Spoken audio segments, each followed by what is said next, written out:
Interest notice section 17 subsection 12 के through अब हर किसी टैक्स पेयर को इंटरेस्ट का नोटिस आना शुरू हो गया। आखिर इंटरेस्ट का नोटिस क्यों आ रहा है, इसके पीछे क्या रीजन है, यह सब कुछ आज के इस वीडियो में हम डिटेल में डिस्कस करने वाला है। ये एक किसी क्लाइंट का एक्चुअल इंटरेस्ट का नोटिस है। मध्य प्रदेश माल एवं सेवा कर अधिनियम 2017 की धारा 17(5) सबसेक्शन 12 के अंतर्गत ब्याज आरोपण तथा वसूली किए जाने के संबंध में। अब यहां पर सर उनका इंटरेस्ट का उन्होंने कैलकुलेशन बताया है कि आपने 18-19 के थ्रू 170 का इंटरेस्ट है, 2021 के थ्रू 14,815 का इंटरेस्ट है। इस तरह से टोटल आपका इनका इंटरेस्ट बन रहा है 18,319। ये नोटिस अब हर किसी टैक्स पेयर को आ रहा है। इसके पीछे क्या रीजन है, सबसे पहले हम रीजन को कवर करते हैं, इसके बाद हम देखेंगे कि इसका इंटरेस्ट का पेमेंट आपको करना है, आपको किस तरह से उसको चेक करना है।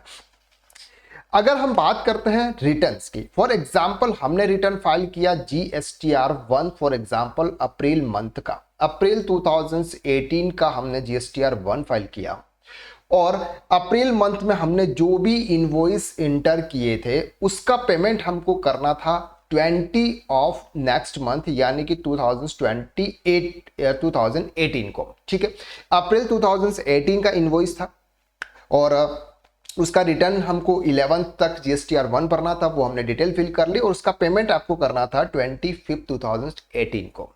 लेकिन आपने उसका पेमेंट यहां पर GSTR 3B के अंदर नहीं किया और GSTR 3B के अंदर आपने पेमेंट किया फॉर एग्जांपल 20 सितंबर 2018 वाले GSTR 3B के अंदर, यानी कि फॉर एग्जांपल हम मान के चलते हैं 4 मंथ लेटर आपने उसका पेमेंट किया। किसका? जो GSTR 1 के अंदर आपको आपने जो सेल्स दिखाई थी, शो की थी, उसका पेमेंट आपने कब किया सर?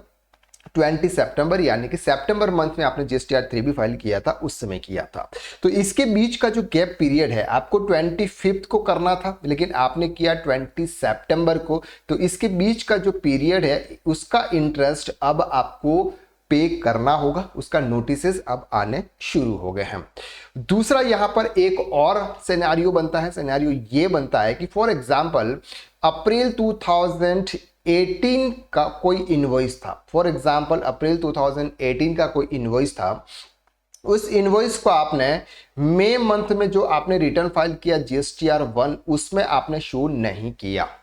अब ये इनवॉइस आपने शो किया फॉर एग्जांपल सितंबर मंथ का जो रिटर्न आपने फाइल किया था 11 अक्टूबर 2018 को, उसमें आपने शो किया। रिटर्न आपको कब, सॉरी, इनवॉइस कब शो करना था? मई मंथ में आप जो भी रिटर्न फाइल कर रहे थे अप्रैल मंथ का, उस मंथ में आपको GSTR 1 के अंदर शो करना था और GSTR 3B के अंदर आपको पेमेंट करना था, लेकिन आपने वो पेमेंट नहीं किया। रिटर्न आप, सॉरी, इनवॉइस आपने शो किया सितंबर मंथ का, जो आप रिटर्न फाइल कर रहे थे अक्टूबर मंथ में, उसमें शो किया और आपने पेमेंट किया 20 अक्टूबर 2018 को, यानी कि पेमेंट आपको यहां पे करना था अप्रैल मई 2018 को करना था। अब आपने पेमेंट किया सर 10। इसके बीच का जितना भी गैप है उस पीरियड का इंटरेस्ट आपको अब पे करना होगा। तो यहां पर जो ये इंटरेस्ट का कैलकुलेशन बता रहे हैं कि sum of original number of days delay, आप इतने टाइम डिले कर दिए, यानी कि यहाँ पे 3 डेज है, यहाँ पर 60 डेज है, 10, 11, 2, 2, 2, इस तरह से टोटल 94 डेज डिले हो चुका है। 736, 3157 और यहाँ पर आया सर 16226, यानी कि टोटल सर 18,319 रुपीज़ का इंटरेस्ट का पेमेंट करने का यहाँ पर डिमांड है, यानी कि नोटिस आ चुका है। तो ऐसे आप सभी को नोटिस आया होगा सेक्शन 17(5) सबसेक्शन 12 के थ्रू। कितने के थ्रू आया सर? 17(5) सबसेक्शन 12 के थ्रू। ठीक है, अब यहां पर उन्होंने बताया सेक्शन 50 के अंदर कि interest on delayed payment of tax, यानी कि ये जो पेमेंट, यानी कि जो इंटरेस्ट ऑन डिलेड का जो नोटिस आपको आ रहा है, ये क्यों आ रहा है, इसके पीछे क्या रीजन है, ये यहां पर लिखा हुआ है, जो कि मैंने अभी आपको डिटेल में एक्सप्लेन किया।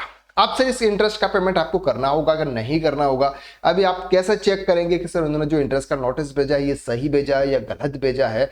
तो इसके लिए हम नेक्स्ट वीडियो के अंदर इसका चेक करेंगे कि सर ये जो उन्होंने डिले पेमेंट बताया है किस तरह से बताया है, वह सब कुछ हम देखने वाले हैं। तो आज के वीडियो में बस इतना, नेक्स्ट वीडियो में हम फिर मुलाकात करते हैं, तब तक के लिए थैंक यू सो मच।